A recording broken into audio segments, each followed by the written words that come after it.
So when we start a model, we need to have create something to start with. And you can start with, a single polygon for sides, nothing else. That's not always what's going to be best though.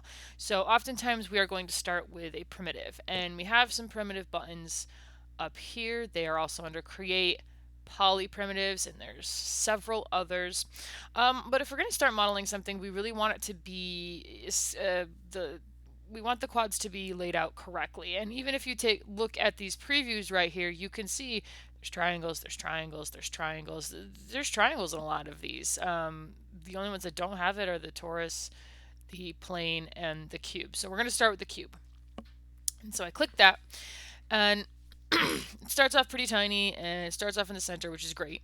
Now I could sit there and scale this up using this, but it would be preferable, and I don't know if I did it with these original ones. I did not. Shame on me.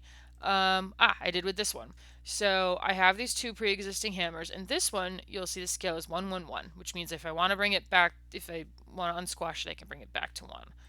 This one though, when I created it, look at these insane numbers, right? So I clearly scaled this the wrong way to get started, because really we want our models to stay at 1, 1, 1 for scale. So how do we do that? Sorry, there we go. How do we do that with our primitive? Well, we can go into the attribute editor instead of the channel box. We'd go to the attribute editor, this tab down here, and we've gone over these tabs before, but this one is the same as the channel box. These are the transforms. This is the shape node, which we can't see anything in here, but it basically contains the information of the shape, where these edges and vertexes are. And then there's one that says Polycube 3, and this refers to the initial creation of the polygon. Now, if I was to do a whole bunch of stuff to this and extrude and add edge loops and everything, you wouldn't want to change these. But if this is sitting right next to the shape node, then you're still in a place where you can change these things. And that means I can change the size and shape of this from here without going into the what was happening before, without going into here and changing the scale. See, the scale is still 1 because I'm kind of changing it before it gets this scale of 1, right? Like it's sort of this happens first and then this with it, and then this.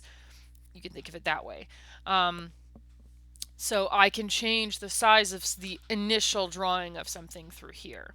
The other thing I can do is add subdivisions, which I believe,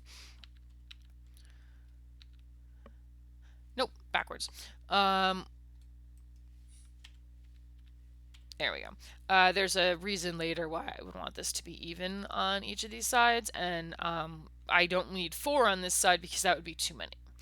You could put these to really high numbers if you want. This is going to be very hard to model. You don't need that much detail. If we look at these over here, well, we could smooth it later, but it's pretty round. And I'm able to pinch it in here for where the hand goes and then bring it out here and pinch it in again for the neck. These are things you can't do when you have this much resolution. So we want enough resolution to get what we need without too much that it's impossible to sculpt or to deal with.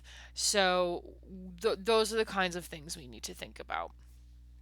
Let me see here. So yeah, when you're setting this up, I'm going to hit F, and yay, now it's focusing on that. If you select something and hit F, it'll focus on that instead of something else.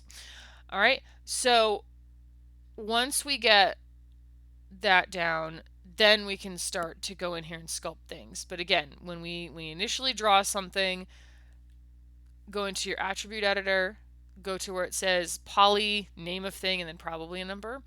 The width, height, and depth are the actual size of this, and then your subdivisions will change the resolution.